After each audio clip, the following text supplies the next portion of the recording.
எல்லாருக்கும் என் அன்பான வணக்கங்கள். இன்னைக்கு நம்ம பார்க்க போகிறது முதல் சக்ரா. நான் நேற்றுக்கு 84வது வீடியோவில் நம்ம ஆஸ்ட்ரல் பாடியை பற்றி நல்ல டீட்டெயிலாக பார்த்தோம். இன்னையிலேருந்து ஒவ்வொரு வீடியோலையும் ஒவ்வொரு சக்ராவை பற்றி கொஞ்சம் கொஞ்சம் விளக்கங்கள் பார்க்க போகிறோம். ஓகே, அதில் இப்போ இன்னைக்கு 85வது வீடியோ. அதில் மூலாதார சக்கரத்தை பற்றி பார்க்கலாம். ஓகேயா? இந்த மூலாதார சக்கரா, மூல ஆதாரம், அந்த பேர்லயே நமக்கு எல்லாமே விளங்கிடுது. அதாவது ஒருத்தரோட வாழ்க்கைக்கு உண்டான மூல ஆதாரமா எது எது வேணுமோ அது எல்லாமே அந்த சக்கரத்துக்குள்ள அடங்கி இருக்கு. அதாவது நம்ம பழைய ஜென்மங்களோட வாசனைகள், அதோட மெமரிஸு, நம்ம செஞ்ச நெகட்டிவ் கர்மாஸ், பாசிட்டிவ் கர்மாஸ் எல்லாமே, அதாவது இந்த ஜென்மத்தில் ஒரு ஒரு இந்த ஜென்மத்தில் இந்த ஜென்மத்தில் ஒரு ஆளுக்கு வாழ்க்கைக்கு வேண்டியது எல்லா விவரங்களும் அந்த மூலாதார சக்கரத்தில் அடங்கி இருக்கு. மூலாதாரம்ங்கிறது மூல ஆதாரம், நம்ம வாழ்க்கைக்கு உண்டான ஆதாரங்கள்னா நம்ம என்ன செய்ய போகிறோம், எப்படி இருக்க போகிறோம், ஏன் அப்படி இருக்கிறோம் அப்படிங்கிறதுக்கு எல்லாத்துக்கும் அந்த ஃபண்டமெண்டலாக இருக்கிறது எல்லாமே, விஷயங்கள் எல்லாமே அந்த மூலாதார சக்கரத்தில் அடங்கி இருக்கு. இந்த மூலாதாரங்கிறது நம்ம தமிழ் வார்த்தை இல்லை, இது சான்ஸ்கிரிட் வார்த்தை. அந்த பேர்ல இருந்தே நமக்கு முழு அர்த்தமும் நமக்கு புரியுது. அதாவது ஒரு ஆளோட ஒரு வாழ்க்கையோட ஃபுல் அர்த்தமும் அதுல அடங்கி இருக்கு அப்படிங்கிறது தான் அதோட இந்த பேரோட விளக்கம். இதை இங்கிலீஷ்ல ரூட் சக்கரா அப்படிம்பாங்க. ஏன் அதுக்கு கரெக்டா ரூட் சக்கரான்னு பேர் வச்சாங்கன்னா, சரி, இப்போ ஒரு செடி இருக்கு. செடியோட வேற ஒட்டுமொத்தமா நீங்க அறுத்து எரிஞ்சிட்டிங்கன்னா அந்த செடி தலைக்குமா? அந்த செடி அதுக்கப்புறம் உயிரோட இருக்குமா? இருக்காது. அப்போ அதாவது இப்போ ஒரு பெரிய மரமே எடுங்களேன், ஒரு 100 வருஷம் 200 வருஷம் பழக்கம் உள்ள ஒரு மரத்தையே எடுத்துக்கிட்டிங்கன்னா கூட அதோட இலையெல்லாம் நீங்கள் கிள்ளி போடலாம். அதோட பிரான்ச்சஸை எல்லாம் கூட, கிளைகளை எல்லாம் கூட வெட்டலாம். அந்த அந்த மெயினாக இருக்க ட்ரங்க் இருக்குல்ல, தண்டு மெயினாக இருக்கிறது, அதை கூட நீங்கள் கொஞ்சம் கொஞ்சமாக சீவி கூட போடலாம். அப்போ கூட அது தழைச்சு வளரும். எப்போ?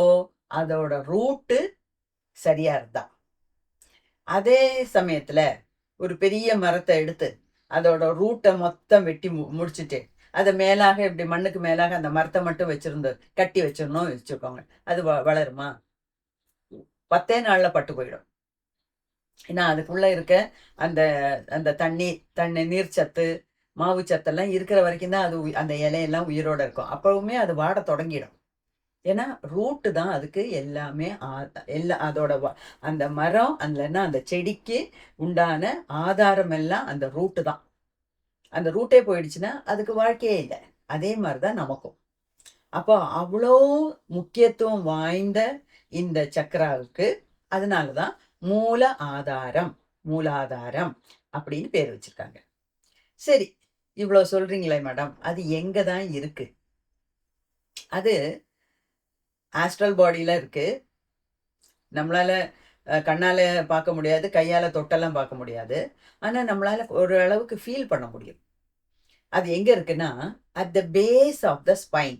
பேஸ் ஆஃப் த ஸ்பைன்னா இந்த தண்டுவடம் இருக்கு இல்லையா, தண்டுவடத்தோட அடியில, அந்த தண்டுவடம் எங்க முடியுதோ, இதுதான் தண்டுவடத்தோட நுனின்னு வச்சுக்கோங்களேன். இந்த தண்டுவடத்தோட நுனியிட கீழே இருக்கு. அது கிட்டத்தட்ட மலதுவாரத்துக்கு, ஆசன வாய்க்கு பக்கத்துல இருக்கும். கரெக்டா சொல்ல போனா அந்த குறி இருக்கு இல்லையா, ஆசன வாய்க்கும் குறிக்கும் நடுவுல இருக்கிறது தான் மூலாதார சக்கரம். அதோட லொக்கேஷன் கேட்டிங்கன்னா அவ்வளோதான் சொல்ல முடியும். ஓகேயா?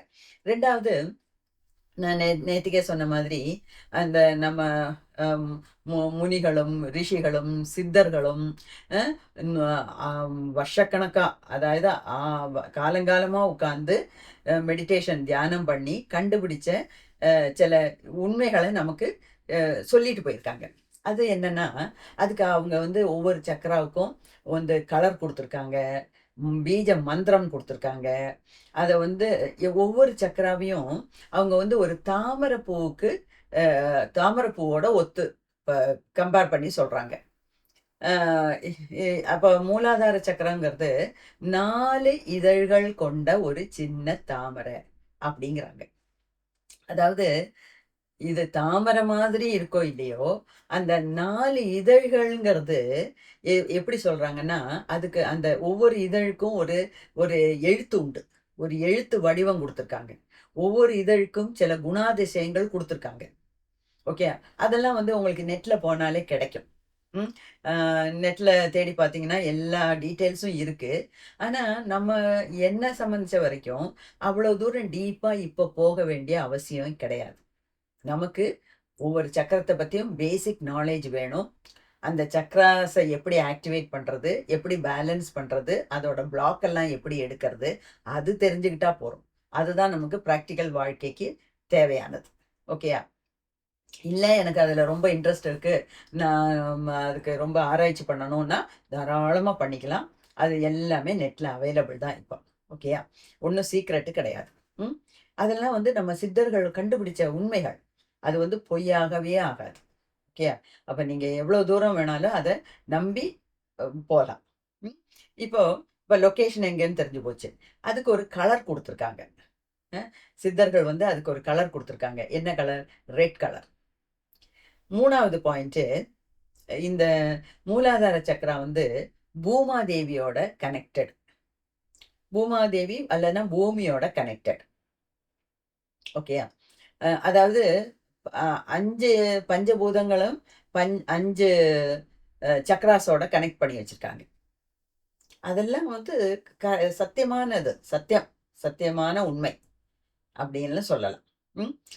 2வது, இந்த மூலாதார சக்கராவை தூண்டுறதுக்கு ஒரு மந்திரம் கண்டுபிடிச்சு வச்சிருக்காங்க. ஒவ்வொரு சக்கராவையும் தூண்டுறதுக்கு உண்டான மந்திரம். இப்போ அந்த மந்திரத்தை நம்ம உரு போட்டுக்கிட்டே இருந்தோம்னாலே, அதாவது இப்போ உங்களுக்கு தெரிஞ்சு போச்சு மூலாதார சக்கராங்கிறது ஸ்பைனல் கார்டு, அதாவது தண்டுவடத்தோட அடியில் இருக்குது. அப்போ அங்கெங்கேயோ இருக்குது. ஓகே. அங்கே நம்ம கவனத்தை வச்சுட்டு இந்த மூல மந்திரத்தை ஒரு நாளைக்கு 1,00,000 தடவை உரு போட்டுக்கிட்டே வந்தோம்னாலே கொஞ்சம் கொஞ்சமாக அந்த மூலாதார சக்கரம் ஆக்டிவேட் ஆகிறது நமக்கு தெரியும். அப்போ அந்த மந்திரம் என்னன்னா லம், லா, இம், லம். அப்போ நம்ம தியானத்துல இருந்துட்டு நம்ம எனர்ஜி, நம்ம கான்சன்ட்ரேஷன், நம்ம மனசை வந்து அந்த இடத்துல குவிச்சு வச்சு லம்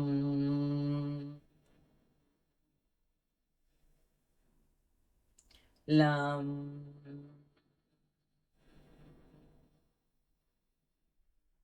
அப்படின்னு நம்ம ஏத்திக்கிட்டே இருக்கணும். ஏன்னா அந்த லம்ங்கிற வார்த்தைக்கும் அந்த வைப்ரேஷனுக்கும், அந்த லம்ங்கிற வார்த்தை உண்டாக்குற வைப்ரேஷனுக்கும் மூலாதார சக்கரத்துக்கும் தொடர்பு இருக்கு. அதைத்தான் நம்ம சித்தர்கள் கண்டுபிடிச்சு வச்சு நமக்கு சொல்லி கொடுத்துட்டு போயிருக்காங்க. ஓகே. ஸோ இந்த மாதிரி இந்த லம்னு முதல்ல வாய் விட்டு சத்தமாக சொல்லலாம். கொஞ்சம் ஒரு 100, 200 முடியும் போது நம்ம மனசுக்குள்ளே சொல்லலாம். ஆனால் நம்ம கவனம் மொத்தம் அந்த மூலாதார சக்கராவோட லொக்கேஷனில் இருக்கணும். எக்ஸாக்டாக பின் பாயிண்ட் பண்ணி தெரியாட்டினா கூட, ஏன்னா இப்போ நமக்கு தெரியறதில்ல, கொஞ்ச நாளில் நமக்கு அது தெரிய வரும். அந்த இடத்துல நம்ம மனசை குவிச்சு வச்சு, அதாவது நம்மளோட எண்ணங்களை எல்லாம் மனசை அந்த மூலாதார சக்கரா இருக்கிற இடத்துல குவிச்சு வச்சு இந்த எல்லாம்ங்கிற மாதிரி சொல்லிகிட்டே இருந்தோம்னாலே அந்த சக்கரா ஆக்டிவேட் ஆகும். ஓகே. இது வந்து எனக்கு ஒரு சந்தோஷமான வார்த்தை என்ன சொல்றதுக்குன்னா, எனக்கு இந்த மூலாதார சக்கரா ஆக்டிவேட் ஆயிருக்கு. அது சுத்துறது எனக்கு நல்லா ஃபீல் ஆயிருக்கு. அது 2வது மெடிடேஷன் பண்ணும்போது இந்த லம் சொல்லும்போது தான் அது ஆக்டிவேட் ஆகணும்னு இல்லை. அதுக்கு சம்பந்தம் இல்லாமல் அதை நம்ம மூலாதாரத்தை பற்றி நினச்சிருக்கவே மாட்டோம். நம்ம வேற ஏதோ விஷயத்துல இருப்போம், நம்ம ஏதோ வேலை பண்ணிட்டு இருப்போம். அப்ப டக்குன்னு இந்த மூலாதார சக்கரா அப்படி இப்படி ரொட்டேட் ஆகுறது நமக்கு ஃபீல் பண்ண முடியும். இத வந்து நம்ம ஒரு அளவுக்கு மேல விவரிக்க முடியாது. அவங்கவங்க உடம்புல, அவங்கவங்க எக்ஸ்பீரியன்ஸ்ல வரும்போது தான் நமக்கு தெரியும். ஓகேயா? நம்ம அதுக்காக வெயிட் பண்ணுவோம். ம். ஓகே. இப்போ இந்த மு அ ஒவ்வொரு சக்கராவுக்கும் நம்ம முன்னோர்கள், சித்தர்கள் வந்து ஒரு டெய்ட்டிய அ இன்சார்ஜா குடுத்துருக்காங்க. டெய்ட்டினா ஒரு கடவுள. அப்போ மூலாதாரத்துக்கு எந்த கடவுள்னா, கணபதி. மூல கணபதி. கணபதி தான் மூலாதாரத்துல இருக்கிற சக்கராவுக்கு அதிபதி. அப்போ அந்த கணபதிக்கு பேரு மூல கணபதி. ஓகே. அது மாரி ஒவ்வொரு சக்கராவுக்கும் ஒவ்வொரு கலரு, ஒரு பஞ்சபூதம், ஒரு டெய்டி, ஒரு கடவுள், அந்த மாரியெல்லாம் ஒரு ஒரு அ மந்திரம், அந்த எத்தனை இதழ்கள், அதுக்குண்டான குணாதிசயங்கள் எல்லாத்தையும் பிட்டு பிட்டு வச்சுட்டு போயிருக்காங்க நமக்கு. நம்ம அத தெரிஞ்சுக்கணும். அதுக்கு ஏத்த மாரி நம்ம பிராக்டிஸ் பண்ணணும். அவ்வளோதான். ஓகேயா? சரி. இப்போ இந்த மூலாதார சக்ரா எங்க இருக்கு? என்ன ஏதுன்னு தெரிஞ்சுக்கிட்டோம். ம். அ அதாவது இந்த மூலாதார சக்ரா வுக்கு பிளாக்ஸ் இருக்கா? அது எனர்ஜி ஜாஸ்தி இருக்கா? எனர்ஜி கம்மியா இருக்கா? எனர்ஜி பேலன்ஸ்டா இருக்கா? இதெல்லாம் நமக்கு தெரியணும். ம். அது எப்படி தெரியும்? நமக்கு என்ன தரா தராசுல போட்டு அளந்தா பார்க்க முடியும்? கண்ணுக்கே தெரிய மாட்டேங்குது. இத எங்க தராசுல வைக்கிறது? அப்போ நமக்கு அது இல்ல அது வழி. அதாவது இந்த சக்ராஸ்ல நான் என்ன என்ன மிகையினும் குறையினும் கெடுதல் அப்படின்னு அந்த காலத்திலேயே சொல்லி வச்சுட்டாங்க. அப்போ எதுவுமே ஜாஸ்தியும் ஆகக்கூடாது, எதுவுமே கம்மியும் ஆகக்கூடாது. அப்ப எனர்ஜி மூலாதார சக்கரத்துல ஜாஸ்தியானால் ஒரு விதமான குணாதிசயங்கள் நம்மள்ட்ட இருந்து வெளிப்படும். எனர்ஜி கம்மியானா ஒரு விதமான குணாதிசயங்கள் வெளிப்படும். மூலாதார சக்கரால எனர்ஜி பேலன்ஸ்டா இருந்தா அவங்களுக்கு ஒரு விதமான குணங்கள் தெரியும். ஸோ நம்ம குணங்கள வச்சே நம்ம கணக்கு போடலாம். எந்த சக்கரா நமக்கு பேலன்ஸ்டா இருக்கு, எந்த சக்கரா பேலன்ஸ்டா இல்ல அப்படின்னு கணக்கு வச்சுக்கலாம். நம்ம கண்டுபிடிக்கலாம். கணக்கு வச்சுக்கிறதுனா கண்டுபிடிக்கலாம். கண்டுபிடிச்சுட்டு ஒரு சக்கராவை மட்டும் நம்ம கான்சன்ட்ரேட் பண்ணி பிரயோஜனம் இல்ல. ஏன்னா நான் நேத்துக்கே சொன்ன மாதிரி, இப்போ மூலாதார சக்கராங்கிறது ப ஸ்பைனோட பேஸ்ல இருக்கு. ஆனா it is connected to Ajna chakra. Ajna chakra புருவ மத்தியில இருக்கிறது, நெற்றியில இருக்கிறது தான் ஆக்ஞா சக்கரா. மூலாதாரம் இஸ் கனெக்டட் டு ஆக்ஞா. ம். அப்போ மூலாதாரத்த நம்ம ரெக்டிஃபை பண்ணினோம்னாலே, நம்ம ஆக்ஞா சக்கரமும் அதுக்கு ஏத்த மாரி மாறும். அந்த மாரி ஒவ்வொரு சக்கராவும் ஒவ்வொரு இன்னொரு பல சக்கராஸோட கனெக்டட். அதான் சொன்னேன். It is like a network.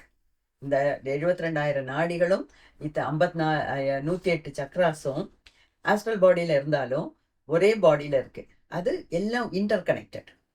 அப்போ ஒரு சக்கரால ஏதாவது த அ குறை குறை இருந்ததுன்னா, அது மத்த சக்ராஸையும் பாதிக்கும். அப்ப நம்ம சக்ராவ பேலன்ஸ் பண்ணணும். நம்ம இத்தனை சக்ராஸையும் பேலன்ஸ் பண்ணணும்னா, ஒட்டுமொத்தமா தான் பண்ணணும். ஒரு இடத்துல மட்டும் ரிப்பேர் பண்ணி பிரயோஜனம் கிடையாது. அதுதான் இதுல முக்கியமான விஷயம். அப்போ ஒட்டுமொத்தமா எல்லா சக்ராஸையும் ஆக்டிவேட் பண்ணணும். பிளாக்ஸ் எல்லாம் எடுக்கணும். எனர்ஜிய பேலன்ஸ்டா வைக்கணும். அப்படின்னா, அதுக்கு தான் இந்த கிரியா யோகா. அல்லாட்டினா சக்ரா யோகா. இந்த மாரி சில சாதனைகள் கத்துக்கிட்டு, அத பண்ணினோம்னாலே, நம்ம எல்லா சக்ராஸும் ஈக்குவலா ஆக்டிவேட் ஆகும்.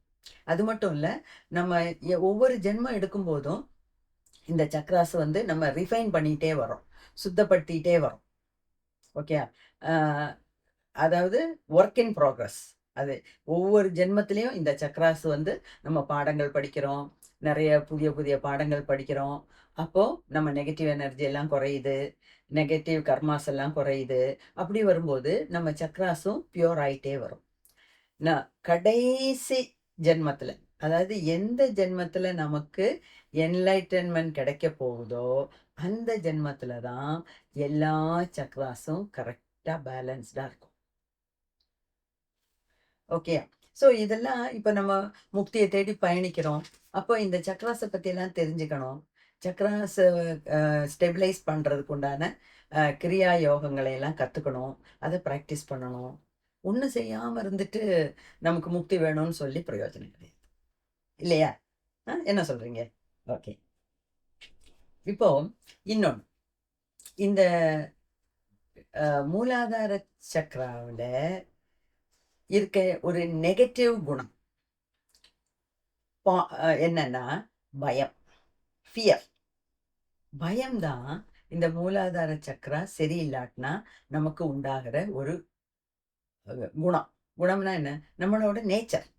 எதுக்கு எடுத்தாலும் பயம், தொட்டதுக்கெல்லாம் பயம். இன்னைக்கு நான் இது செய்ய போறேன், இது நல்லா வருமா வராதா? சின்ன விஷயத்துல இருந்து, நான் இன்னைக்கு இன்டர்வியூக்கு போறேன், நல்லா பண்ணுவேனா பண்ண மாட்டேனா, எனக்கு வேலை கிடைக்குமா கிடைக்காதா, லைஃப்ல முன்னுக்கு வருவேனா வரமாட்டேனா, இதெல்லாம் பெருசாகும் போது உண்டான உண்டாகிற பயங்கள். குழந்தையில பாருங்க, நம்ம எல்லாம் அன்னைக்கே இதே எக்ஸாம்பிள் சொல்லியிருக்கேன் நான். அதாவது நம்ம எல்லாரும் உட்காந்து ஒரு ரூம்ல உட்காந்து பேசிட்டு இருக்கோம், இல்லைன்னா டிவி பார்த்துட்டு இருக்கோம். நம்ம குழந்தைய கூப்பிட்டு, டே அந்த கிச்சன்ல இருந்து கொஞ்சம் ஒரு தண்ணி எடுத்துருவாயேன் அப்படின்னா, ஐயோ நான் போக மாட்டேன், அங்க லைட்டே கிடையாது, அங்க ஒரே இருட்டு. அப்ப அந்த குழந்தைக்கு இருக்கிறது பயம். அப்போ அந்த குழந்தைக்கு மூலாதார சக்ரா ஸ்ட்ராங் இல்லை, அது வீக்கு அப்படின்னு கண்டுபிடிக்கணும். கண்டுபிடிச்சு முதல்ல நேரடியா மூலாதார சக்கரால உட்காந்து நம்மளால ரிப்பேர் பண்ண முடியாது. நான் அந்த பயத்தை போக்கணும். அந்த மனசுல இருந்து அந்த பயத்தை எடுத்து விட்டாலே மூலாதார சக்கரா நார்மலா இருக்கும் அப்படிங்கிறதான் அர்த்தம். ஸோ இந்த மாதிரி நம்ம இதெல்லாம் படிக்கிறது கேட்கறதெல்லாம் எதுக்குன்னா, நம்மளே நம்ம கொஸ்டின் பண்ணிக்கணும். நான் ஏற்கனவே ஒரு வீடியோவில் சொல்லியிருக்கேன், நமக்கு இனிமேல் செல்ஃப் இம்ப்ரூவ்மெண்ட் தேவையில்லை, நமக்கு செல்ஃப் டிரான்ஸ்ஃபர்மேஷன் தான் தேவை. அது ரெண்டுக்கும் வித்தியாசமும் அன்னைக்கே நான் சொன்னேன், இன்னொரு தடவையும் சொல்கிறேன். செல்ஃப் இம்ப்ரூவ்மெண்ட்னா, இப்போ ஒரு வியாபாரி ஒரு சின்ன கடை வச்சுருக்கான். அவனுக்கு இன்னைக்கு 100 ரூபா லாபம் கிடச்சிது, நாளைக்கு 150 ரூபா லாபம், அதுக்கு அடுத்த நாள் 200 ரூபா லாபம். அப்போ அது அவனுக்கு பிஸ்னஸில் இம்ப்ரூவ்மெண்ட் இருக்கு அப்படிங்கிறது அர்த்தம். ஆனா இந்த 100, 150, 175, 200, 210 இந்த மாதிரி செல்ஃப் இம்ப்ரூவ்மெண்ட் நமக்கு தேவையில்லை. ஏன்னா அதுக்கெல்லாம் நாள் இல்லை, டைம் ஓடுது, டைம் அப்படியே பறக்குது. அப்போ நம்ம முக்தியை தேடி போகும்போது ஒவ்வொரு நாளா இன்ச் இன்ச்சா இம்ப்ரூவ் பண்ணிட்டே வரேன் அப்படின்னு சொன்னா நடக்காது. தடாலடி உடனே எந்தெந்த விஷயத்துல நமக்கு நெகட்டிவிட்டி இருக்கோ அது எல்லாத்தையும் அடிச்சு தகர்த்து எடுத்து எரிஞ்சிட்டு பாசிட்டிவிட்டியை ஜாஸ்தி பண்ணிக்கிட்டே போகணும். அதுக்காக தான் இத்தனை வீடியோஸ் நான் போடுறேன். அப்போ நீங்க என்லைட்டன்மெண்ட் ஆயிட்டீங்களா அப்படின்னு கேட்டா நான் ஆகவில்லை. ஏன்னா நான்லாம் யாருமே, நானுன்னு இல்லை நீங்களும் சரி, என்லைட்டன்மெண்ட் ஆயிட்டீங்கன்னா இந்த மாதிரி யூடியூப் வீடியோஸ்க்கோ கிளாஸ் எடுக்கிறதுக்கோ எதுக்கும் போக மாட்டோம். அதுக்கெல்லாம் ரொம்ப முன்னாடி உள்ள ஸ்டேஜ் தான் இது. இது இப்போ என்ன சம்மந்திச்ச வரைக்கும் நான் இப்போ யூடியூப்ல போடுறதுங்கிறது, இந்த மாதிரி பேசுறதுங்கிறது ஒரு சர்வீஸாக நான் பண்ணுறேன். அது சர்வீஸ் பண்ணணும்னு என்னை மனசில் தோணிச்சு. கடவுள் அதை என்னை ஹெல்ப் பண்ணுறாரு. ஒவ்வொரு நாளும் என்னை வழி நடத்துகிறார். இதை சொல்லு, இதை பண்ணு, இப்படி பண்ணுன்னு. அதுக்கேற்ற மாதிரி நான் பண்ணுறேன். என்னையும் இந்த வீடியோ எடுக்கிறதுக்கு எத்தனையோ பேர் ஹெல்ப் பண்ணுறாங்க, இல்லையா? அப்போ இந்த பிரபஞ்சமே என்னை ஹெல்ப் பண்ணுறதுனால தான் அந்த கடவுள் அருளால என்னால் இவ்வளவாவது பேச முடியுது. ஓகே, அப்போ இதை நான் ஒரு சர்வீஸ் பேஸ்டாக மட்டும்தான் செய்கிறேன். நான் நிறைய கற்றுக்கிட்டேன்.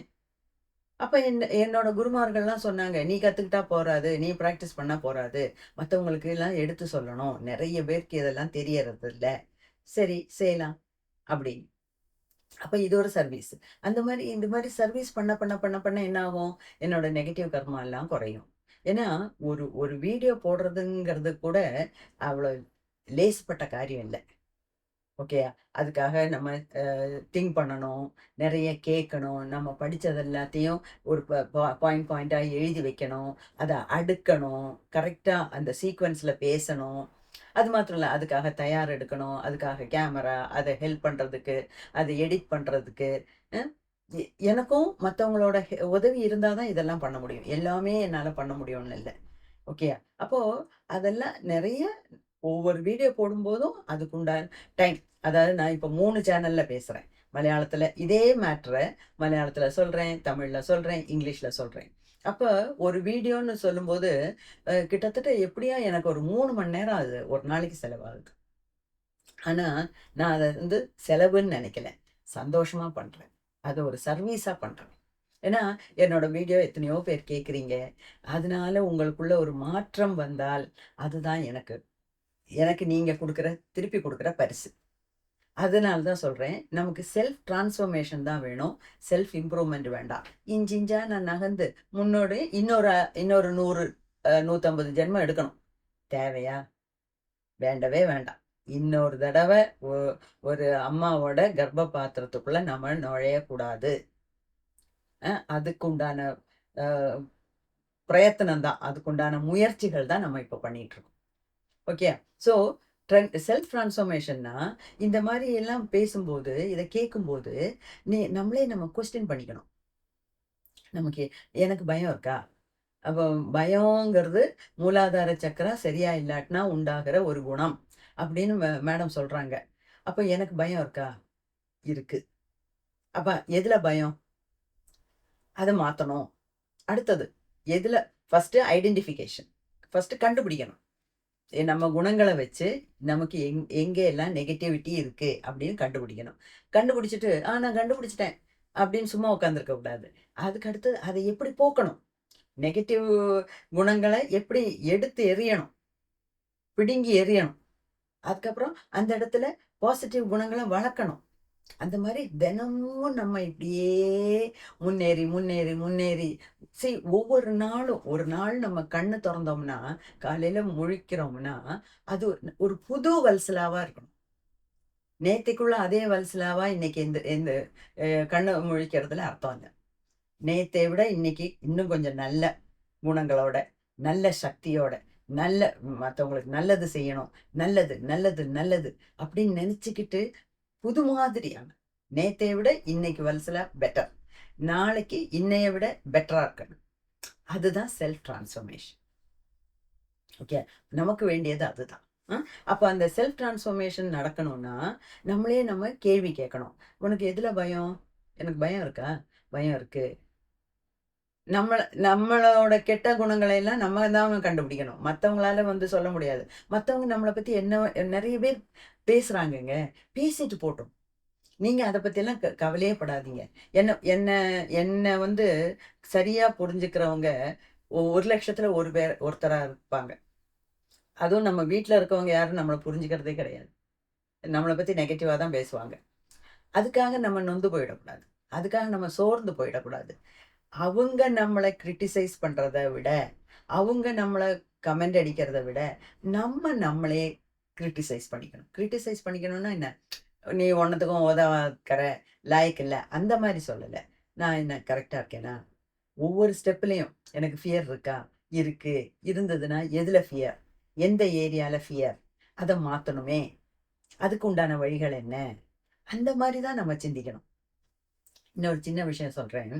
அதாவது போன ஜென்மத்துல, அல்லன்னா ஏதோ ஒரு கடந்த காலத்துல, ஜென்மத்துல தண்ணீல மூழ்கி இறந்தாங்கன்னா, அடுத்த ஜென்மத்துல அவங்களுக்கு தண்ணிய பார்க்கும்போதே ஒரு பயம்.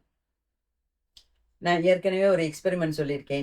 இந்த எலிக்கு ஒரு எக்ஸ்பெரிமெண்ட். அந்த ஷாக்கும் குடுத்து, அந்த செர்ரி பிளாசம் பெர்ஃப்யூமையே அடிச்சா, அடுத்த ஜென்மம், அடுத்த அடுத்த அதுக்கு அடுத்த ஜெனரேஷன், அடுத்த தலைமுறை, அதுக்கு அடுத்த தலைமுறையில கூட அந்த ஃபர்ஸ்ட் தலைமுறையிலுக்கு உண்டான பயம் அப்படியே ட்ரான்ஸ்ஃபர் ஆகுது.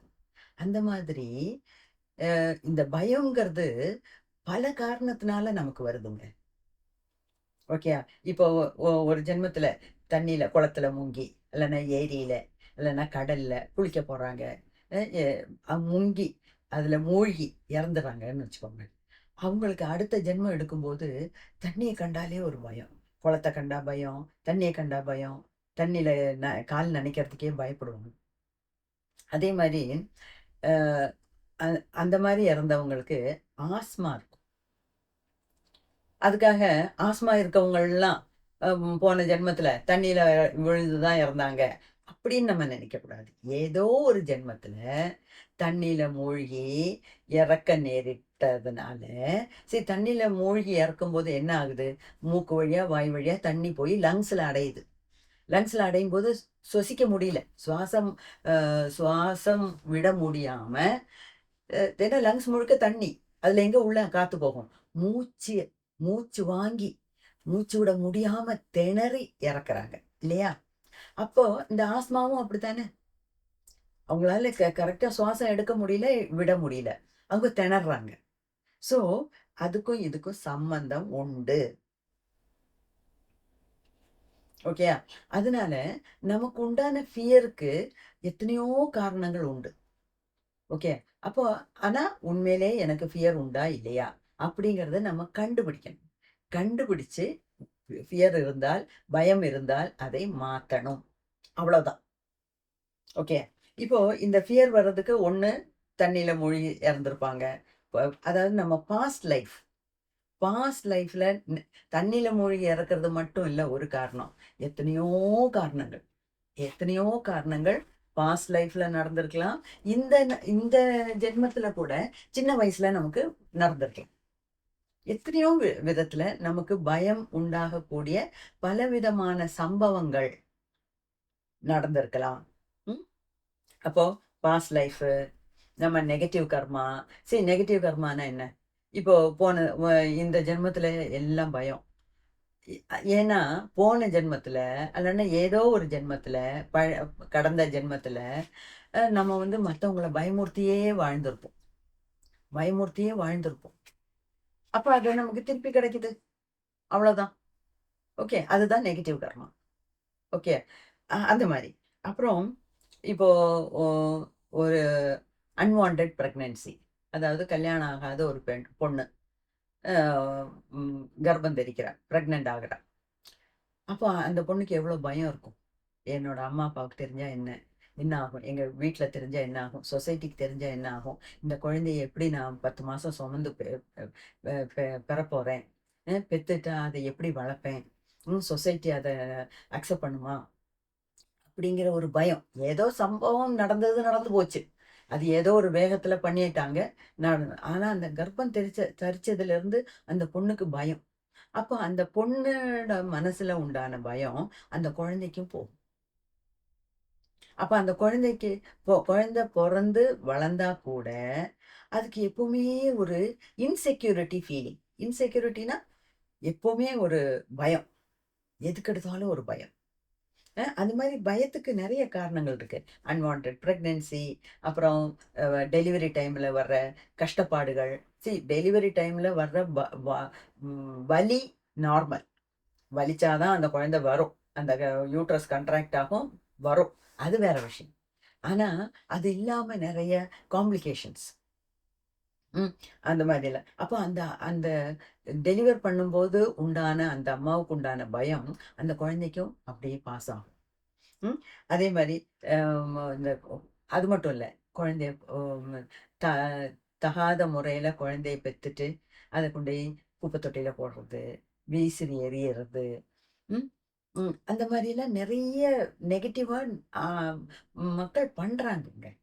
அப்போ அந்த குழந்தை வளர்ந்து அல்லனா கொண்டு அனாத ஆசிரமத்துல கொண்டு சேர்க்கறது. ஒரு குழந்தை வளர்றதுக்கு அம்மாவோட அப்பாவோட அன்பும் அரவணைப்பும் பாசமும் வேணும். ஓகே. அதெல்லாம் இல்லாம வளர்ற ஒரு குழந்தை வளருமா இருக்கும், படிக்குமா இருக்கும். ஆனா கூட அதுக்கு உள்ள நிறைய வேதனைகள் இருக்கும். அதுல ஒரு வேதனை தான் இந்த பயம்.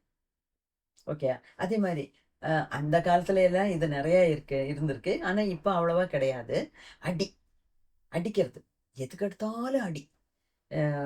பெல்ட் வச்சு அடிக்கிறது, அந்த மாதிரிலாம் சாட்டையால் அடிக்கிறது, அந்த மாதிரிலாம் நம்மளோட முன்னோர்கள் அனுபவிச்சிருக்காங்க. அப்போ அந்த பயம்தான் நமக்கும் உண்டு. நமக்கு வந்திருக்கிறது அதனால தான். அப்போ மிலிட்ரி ரூலு, பனிஷ்மெண்ட் கொடுக்கறது, எதுக்கெடுத்தாலும் அடிக்கிறது, கிரிட்டிசைஸ் பண்றது, பனிஷ்மெண்ட் கொடுக்கறது, சாப்பாடு இல்லாமல் ஒரு ரூமில் அடைச்சி வைக்கிறது, அந்த மாதிரியெல்லாம் நிறைய பேர் நிறைய குழந்தைங்கள்ட்ட நிறைய மக்கள்கிட்ட அந்த மாதிரியெல்லாம் நடந்திருக்காங்க. ஓகே. அந்த மாதிரிலாம் வரும்போது ஆக்சுவலாக அவங்களுக்கு அந்த பயம் ஜென்மனா அப்படியே பாஸ் ஆகி பாஸ் ஆகி வந்துகிட்டே இருக்கு. ஓகே. அது அது மாதிரி அதே மாதிரி இப்போ அம்மா அப்பா சண்டை போட்டுக்கிட்டே இருக்காங்க ஒரு குடும்பத்தில். அப்போ அதை பார்த்து வளர்கிற குழந்தை எப்படி வளரும்? லைஃப் இவ்வளவுதானா, இப்படித்தானா? ஒரு பயம். நாளைக்கு அம்மா அப்பா சண்டை போட்டுட்டு போயிட்டாங்கன்னா என்ன ஆகும்? நமக்கு யார் சாப்பாடு கொடுப்பா? இல்லைன்னா அம்மா அப்பா டைவர்ஸ் ஆகுறாங்க. அப்ப அந்த மாதிரிலாம் ஆகும்போது குழந்தைக்கும் நம்ம சொல்லி கொடுக்கணும். பாரு, எங்களால ஒத்து வாழ முடியல, அதனால நாங்க பிரியிறோம். ஆனா அதுக்கு காரணம் நீ கிடையாது அப்படின்னு அந்த குழந்தைக்கு சொல்லணும். ஒரு அம்மாவோ, அந்த குழந்தையோட அம்மாவோ அப்பாவோ அது கூட இருக்கணும். 2 பேரும் டைவர்ஸ் வாங்கிட்டாங்கன்னு சொல்லி கொண்டே அனாத ஆசிரமத்துல கொண்டு தள்ளக்கூடாது. ஓகேயா? அந்த மாதிரிலாம் பண்ணும்போது தான் அந்த குழந்தைக்கு லைஃப் மேல ஒரு ட்ரஸ்ட் இருக்காது, ஒரு நம்பிக்கை இருக்காது. ஓகேயா? அதே மாதிரி அடிக்கும்போது கண்ணா பின்னான்னு அடிச்சா கொஞ்ச நாள்ல என்ன ஆகும்? நீ அடி, எவ்வளவு வேணாலும் என்ன அடி அப்படின்னு எதிர்த்து பேசுற ஒரு தைரியம் வருது இல்ல, அந்த குழந்தை நாளடைவுல பெருசாகும்போது சொசைட்டிக்கே ஒரு பாரம் ஆயிடுவான். ஒரு அக்ரஸிவ் பிஹேவியர். அந்த மாதிரி குழந்தைகள் தான் கடைசியில எல்லாத்துலயும் அடி தடி கொலை, ட்ரக் அபியூஸு, இந்த மாதிரி கெட்ட பழக்கங்களுக்கு ஆளாகும். ஓகே. இதுல இந்த அடியெல்லாம் ரொம்ப வாங்கினாங்கன்னா முக்கால்வாசி அவங்க நெகட்டிவாக தான் சிந்திக்கிறாங்க. சிலவங்க இருக்காங்க, நான் வந்து எங்கள் அப்பா என்னை பெல்ட்டால் அடித்து அடித்து வளர்த்தாரு, அதனால என் குழந்தைய நான் அப்படி வளர்க்க மாட்டேன், அன்போட அரவணைப்போட வளர்ப்பேன் அப்படின்னு நினைக்கிறது தான் நியாயம். ஆனால் அது எத்தனை பேர் நினைக்கிறாங்கங்கிறது ஒரு பெரிய கேள்விக்குறி தான். ஓகே. அந்த மாதிரி. ஸோ இப்போ இதில் இந்த மாதிரிலாம் பயத்துக்கு பல பல காரணங்கள் உண்டு. அப்போ இந்த காரணம் எதுவானாலும் நமக்கு இப்போ பயம் இருக்கா இல்லையா அப்படின்னுங்கிறத கண்டுபிடிச்சு வேண்டாத பயத்தை எல்லாம் அறவே இந்த களைய பிடுங்குற மாதிரி பிடுங்கி எறியணும். ஓகேயா? அதே மாதிரி இப்போ மூலாதார சக்கரா ஸ்ட்ராங்கா இல்லாட்டினா பயம் நல்ல பேலன்ஸ்டா இருந்ததுன்னா அது எப்படி இருக்கும்னா அது ஒரு ட்ரஸ்ட்னா என்ன? ஒரு நம்பிக்கை. சரி, எனக்கு என் மேல நம்பிக்கை. நான் 4 பேரை பார்க்கும்போதும் அவங்களெல்லாம் அவநம்பிக்கையோட பார்க்க மாட்டேன், நம்பிக்கையோட தான் பார்ப்பேன். யாராவது ஏதாவது சொன்னா கூட இவன் ஏமாத்திடுவான், இவன் ஆளு சரியில்லை அப்படின்னு நினைக்காம, ஓகே நீ சொல்றியா, சரி அப்படின்னு அவன் மேல ஒரு நம்பிக்கை, வாழ்க்கை மேல ஒரு நம்பிக்கை, கடவுள் மேல ஒரு நம்பிக்கை, அந்த மாதிரிலாம் இருந்தால் அதுக்கு அர்த்தம் மூலாதார சக்கரா ஸ்ட்ராங்கா இருக்கு அப்படின்னு நம்ம எடுத்துக்கலாம். ஓகே. ஸோ இப்போ மூலாதார சக்கரத்துல இருக்கிற நெகட்டிவ் எனர்ஜினால உண்டாகிற ஒரு குணம்தான் ஃபியர், பயம்.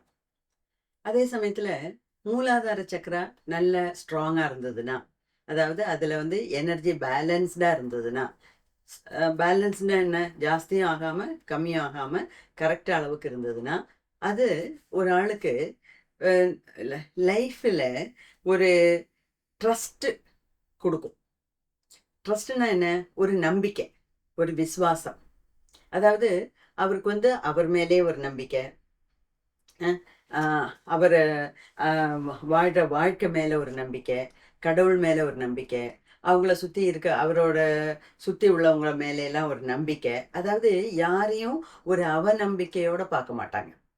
அதுதான் ட்ரஸ்ட்டுங்கிறது. ஓகே. ஸோ நெகட்டிவ் குவாலிட்டிங்கிறது ஃபியர், பாசிட்டிவ் குவாலிட்டிங்கிறது ட்ரஸ்ட். அப்போது நம்ம இப்போ மூலாதாரத்தில் எனர்ஜி கம்மியாக இருந்தால் என்னென்னு பார்த்தோம்.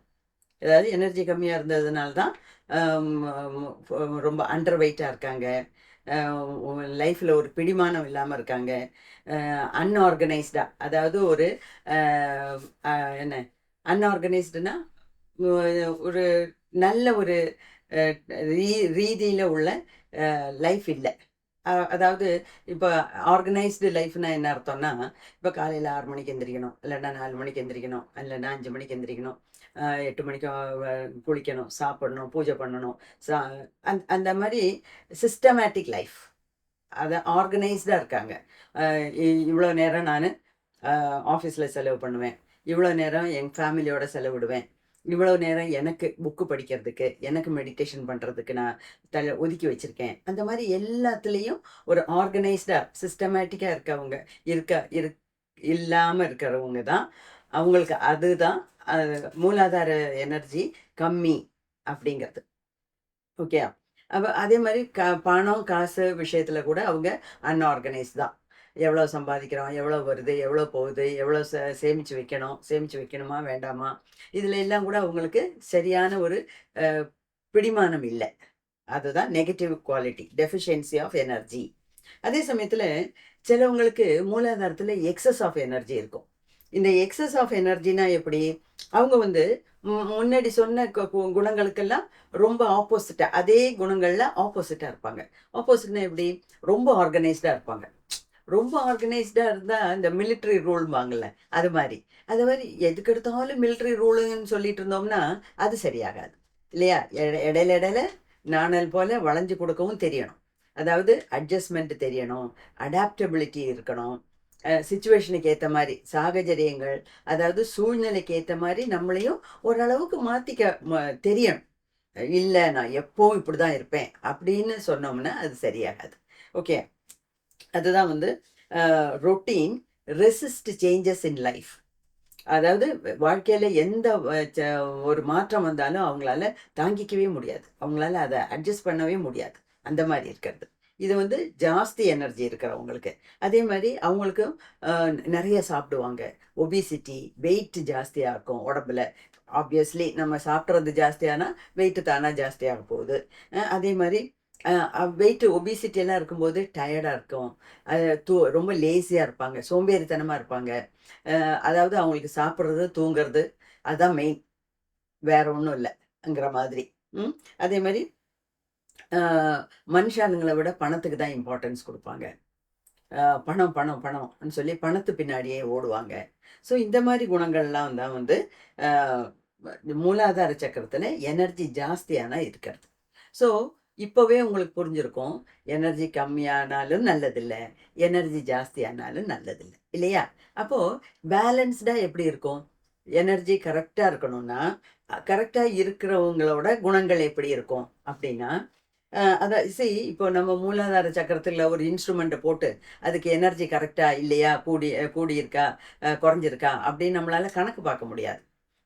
தெர்மாமீட்டர் வாயில் வச்சு டெம்பரேச்சர் பார்க்குற மாதிரி மூலாதாரத்தில் ஒரு இன்ஸ்ட்ருமெண்ட்டை வச்சு எனர்ஜி ஜாஸ்தி இருக்கா கம்மி இருக்கான்லாம் பார்க்க முடியாது. அது எப்படி நமக்கு தெரியும்னா ஒருத்தவங்களோட குணங்களை வச்சு, குணாதிசயங்களை வச்சு தான் நம்மளால் சொல்ல முடியும்.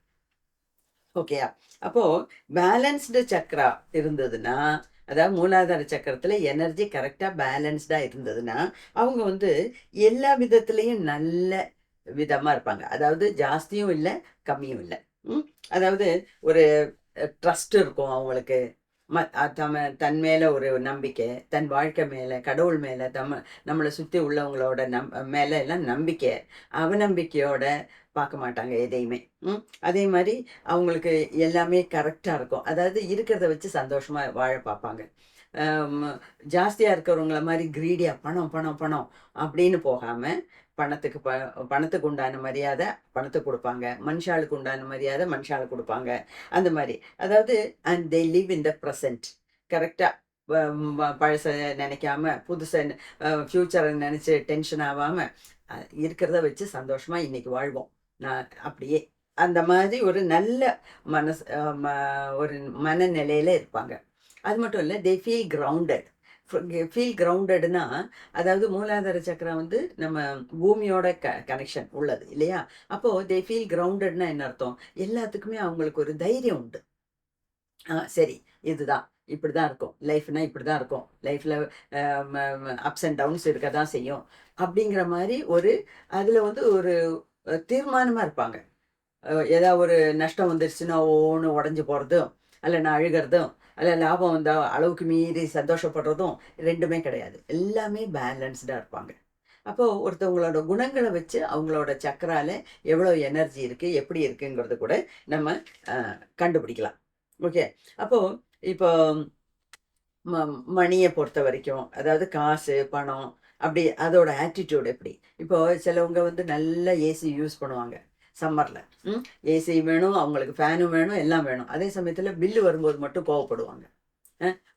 2 மாதத்துக்கு ஒரு தடவை 15,000 பில் ஆகுது, 20,000 பில் ஆகுது, அப்படி இப்படின்னு. ஆனால் அவங்களே தான் நைட்டு சம்மரில் ஃபுல்லாக ஏசியும் போட்டு ஃபேனும் போட்டு தூங்குறவங்க. ஆனால் பில்லு வரும்போது அவங்களுக்கு தடுமாறுறாங்க, கோவம் வருது. அதெல்லாம் வந்து சரியான ஒரு பேலன்ஸ்டு ரீதியில் இருக்கவங்க செய்கிற வேலை கிடையாது. நம்ம யூஸ் பண்ணோம், அதுக்கு உண்டான அமௌண்ட் வந்திருக்கு, நம்ம தான் பே பண்ணணும், அவ்வளோதான் அப்படின்னு நினைக்க தோண மாட்டேங்குது அவங்களுக்கு. ஓகே. அந்த மாதிரி எல்லா விஷயத்துலையுமே அதாவது அவங்களோட கண்ட்ரோலில் இல்லாத விஷயங்களை எல்லாம் கூட இது வந்து அவங்க கண்ட்ரோலில் உள்ளது. இப்போ ஏசி பில்லு, கரண்ட் பில்லு அப்படிங்கிறது அது மட்டும் இல்லை, மற்ற விஷயங்களை எல்லா விஷயத்துலையும் அவங்கள்ட்ட கண்ட்ரோலில் இல்லாத விஷயங்கள் எல்லாத்துலேயுமே அவங்க வந்து தலையிடுவாங்க. அதை பற்றி என்ன ஒரி பண்ணுவாங்க, அந்த மாதிரி. அதே மாதிரி நிறைய நிறைய விஷயங்கள்ல ஜாப் சாட்டிஸ்ஃபேக்ஷன் இருக்கா, பணம் சரியா இருக்கா, பண வரவு இருக்கா, அதாவது நம்ம சேலரி சரியா, அதெல்லாம் வந்து நம்ம ஒவ்வொரு விஷயத்துலையும் ஒருத்தவங்களோட கண்ணோட்டம் எப்படி இருக்கு, அவங்களுக்கு வந்து சேலரி மேலே மட்டும்தான் நோக்கமா, அதுவும் அவங்க வேலை செய்ய தயாரா, எக்ஸ்ட்ரா வேலை செய்யறதுக்கு தயாரா, அதாவது ஜாப் சாட்டிஸ்ஃபேக்ஷன் இருக்கா, அந்த மாதிரி எல்லா விஷயத்துலையும் அவங்க வந்து எப்படி இருக்காங்கங்கிறத பார்த்து தான் நம்ம புரிஞ்சுக்க முடியும். அதே மாதிரி பாடியில் சென்சிட்டிவாக இருக்காங்களா? சரி, பாடியில் சென்சிட்டிவ்னா தலைவலிச்சதுன்னா ஏன் தலைவலிச்சது, சும்மா தலைவலிக்குது உடனே ஒரு மாத்திரையை எடுத்து விழுங்குவோம், அந்த மாதிரி கிடையாது. ஏன் தலைவலிக்குதுன்னு யோசிக்கிறாங்க. அதாவது are they sensitive to body, அதான் பாடியை பற்றி அவங்களுக்கு அவேர்னஸ் இருக்கா? அதே மாதிரி இல்லையா, சிலவங்க வேலைக்கு போயிட்டு வந்து சாயங்காலம் ஆனால் ஸ்ட்ரெஸ்ஸு ஜாஸ்தியானாலே கண்ணா பின்னான்னு போட்டு போட்டு போட்டு சாப்பிடுவாங்க. அதுக்கு பேரே ஸ்ட்ரெஸ் ஈட்டிங்னு சொல்லுவாங்க. ஆஃபீஸில் இருக்க டென்ஷன், வெளியே இருக்க கோபம், எல்லாத்தையும் சாப்பிட்றதுல காமிப்பாங்க. எடுத்து எடுத்து எடுத்து எடுத்து கணக்கு இல்லாமல் சாப்பிடுவாங்க. அதுக்கு பேர் தான் ஸ்ட்ரெஸ் ஈட்டிங். அதெல்லாம் கெடுதல் இல்லையா? அது நார்மலாக சிந்திக்கிறவங்களுக்கே அது தெரியும், அது கெடுதல்னு. ஆனால் இந்த ஸ்ட்ரெஸ் ஈட்டிங்கிறது நிறைய பேர் செய்கிறாங்க. அது மட்டும் இல்லை, இன்னொரு ரொம்ப விசேஷப்பட்ட ஒரு காரியம் என்னன்னா, சிலவங்க நான் காலையிலேருந்து சாயங்காலம் வரைக்கும் ஃபாஸ்டிங் அப்படிம்பாங்க. காலையிலேருந்து 6 மணி வரைக்கும் ஃபாஸ்டிங்பாங்க.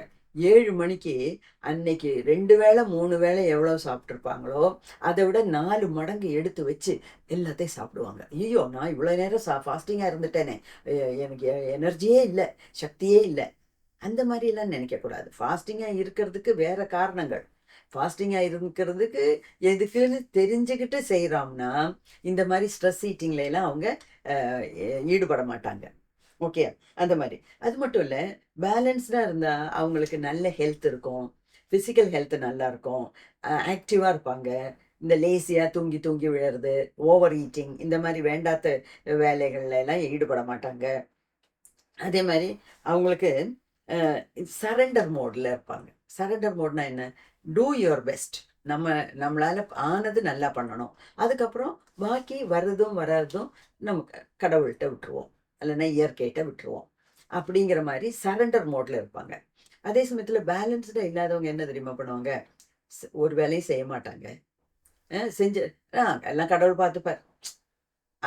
இந்த மரத்தை வச்சவன் தண்ணியை ஊற்றுவான், மரத்தை வச்சவன் தண்ணியை ஊற்றுவான். ஆனால் நம்ம செய்ய வேண்டிய கடமைகளை நம்ம செய்யணும் இல்லையா? அதெல்லாம் ஒன்றும் இல்லாமல் சும்மாவே இருந்ததுன்னா அதுக்கு சரண்டர் மோடுன்னு பேர் இல்லை.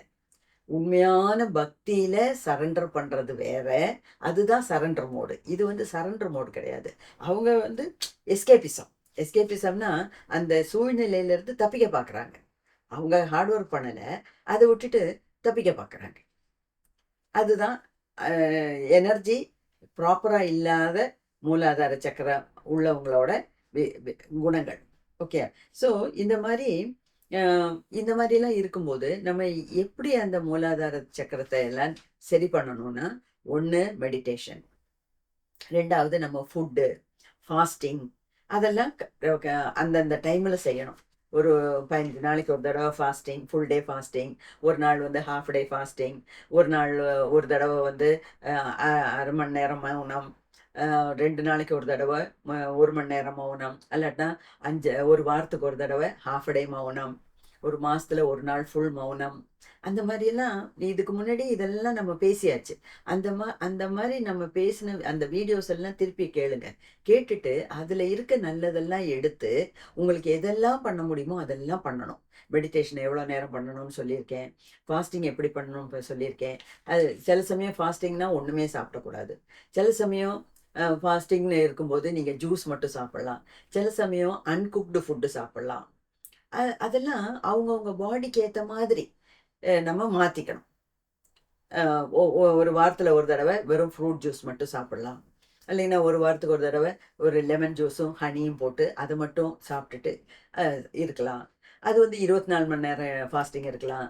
முடிஞ்சதுன்னா 18 மணி நேரம் ஃபாஸ்டிங் இருக்கலாம். இல்லாட்டினா 2 நாள் ஃபாஸ்டிங் இருக்கலாம். வெறும் தண்ணி மட்டும் குடிச்சிட்டு ஃபாஸ்டிங் இருக்கலாம்.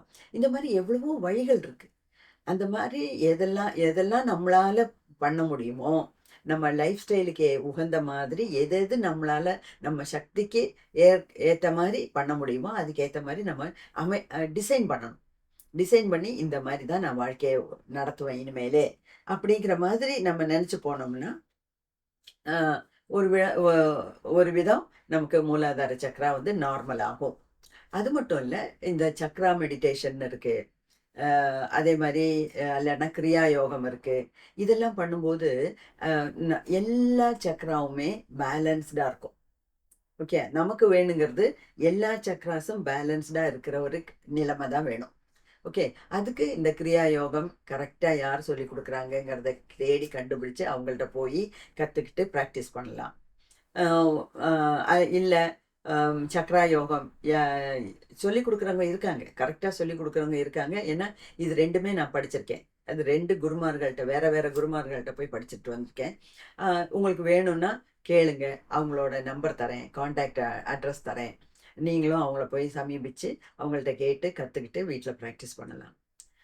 அந்த மாரி எல்லா விதத்திலயும் நம்ம அ அத ஒரு காலையில எந்திரிச்சா நைட்டு தூங்க போற வரைக்கும் எப்படியெல்லாம் நம்ம அன்னைக்கு வாழ்க்கைய நடத்தணும் அப்படிங்கிற மாரி ஒரு கட்டுசட்டான வாழ்க்கை வாழ்ந்தோம்னா தான் நமக்கு இந்த சக்ராஸ் எல்லாம் நேரா அதாவது பேலன்ஸ்டா இருக்கும். ஓகேயா? ஸோ மூலாதாரத்த பத்தி நல்லா புரிஞ்சுக்கிட்டீங்கன்னு நெனைக்கிறேன். அடுத்த வீடியோல நம்ம சுவாதிஷ்டான சக்கராவ பத்தி பார்க்கலாம். நன்றி, வணக்கம். வாழ்க வளமுடன்.